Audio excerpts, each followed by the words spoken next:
Hey guys, Timothy here from TimFinTech, and today we're going to be talking about the Mac Pro, which is arguably one of the best Macs ever created.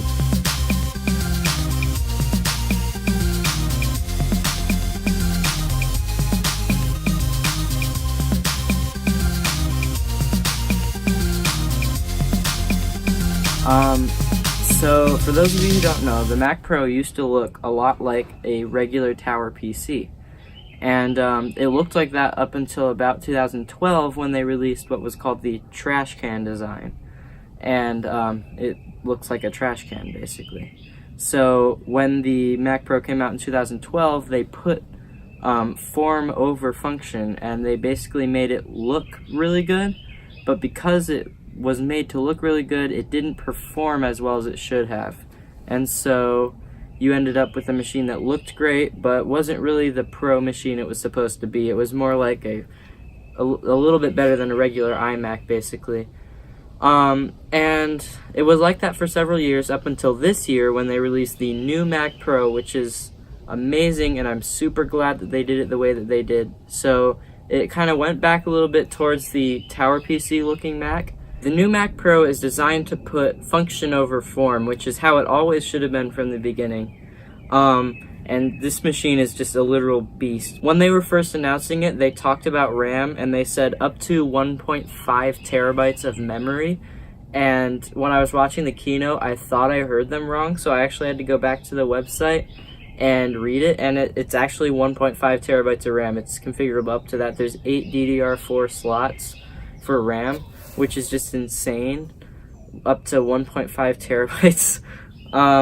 It's crazy. It really is. In addition to that, you get up to a 28-core CPU, which allows the Mac to just do some insane things. Like during the demonstration of its performance, they were able to add up to 1,000 tracks of synthesized audio in Logic Pro at once without any buffering or any decrease in performance, and that is literally insane that they were able to do that. And then they also demonstrated during Final Cut they were able to get 3 simultaneous streams of 8K video, just raw 8K video, not compressed at all to regular 8K formatting, like directly off the camera, streaming 3 at once, which has never been seen before, at least in Macs. I don't know if anybody's done it in a PC. And that also translates to 12 simultaneous streams of 4K video, which would just be amazing for people like YouTubers or just people filming actual movies to be able to edit. Like if you have multiple camera angles and you want to see them all at once, that's just crazy that you're able to do that.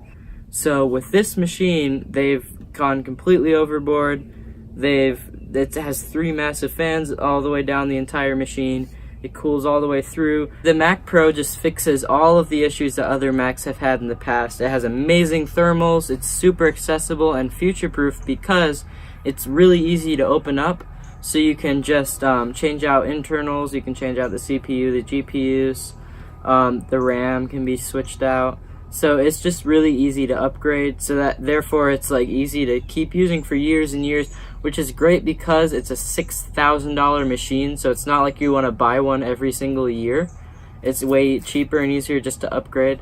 And so that's just really cool that they've been able to finally do that after all these years. It's just a really well built machine. You also have 8 PCIe slots, so it's super easy to add anything from more graphics cards, more I/O, just tons and tons of new stuff that can be added to it. So for me, as someone who frequently edits video, I can see how this machine would just be amazing, because my little MacBook Air that I use to edit videos, first of all, it's slow because the CPU isn't that great, but also since the thermals are so bad, it throttles a lot here. I mean, it's just not the ideal situation to be in.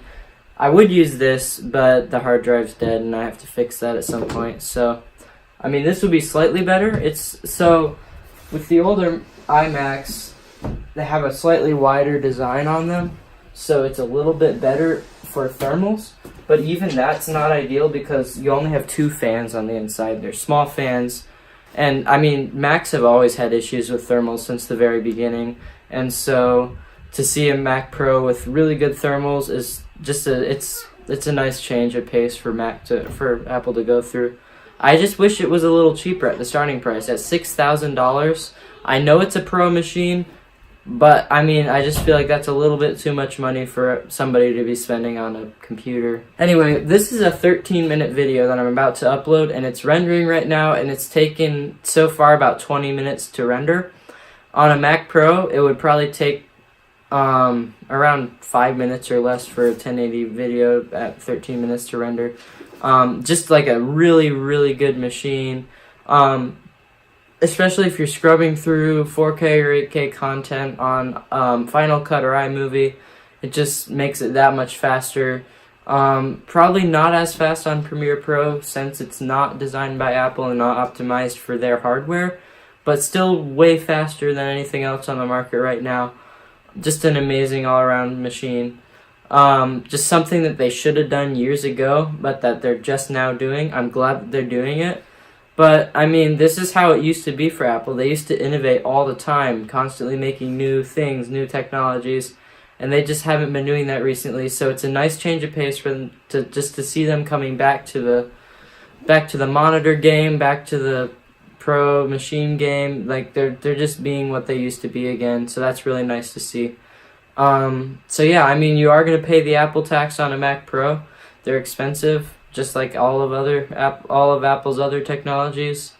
But I mean, at $6,000 for a Pro machine like that, there's probably a ton of professional video editors or other people who just need a high performance machine that will probably just be able to take advantage of this, and it's probably cheaper than some alternatives that they might be looking at. So nice machine. It pairs really well with their new display that they made, which by the way is probably the best display on the market right now. Also super expensive, and the stand for the monitor is $1,000 on its own. You thought iPhones were ridiculous, yeah. But you're paying the Apple tax on all this stuff, so it's a good thing. They should have done it years ago though. So it's exciting to see them finally making super powerful computers again. The iMac Pro was kind of held back by its thermals. So to see them creating a machine that has amazing thermals and is also super upgradable is just a nice change of pace for us. So yeah. Be sure that you guys like and subscribe. If you dislike the video, you can hit that button too. It won't hurt my feelings at all. And then I've got some more WWDC videos coming up. A lot more to cover. Some cool stuff about the new iPad operating system and just some other stuff like that. So catch you guys in the next one. And as of right now, I have 7 subscribers, so make sure you hit that button too. See you guys. Bye.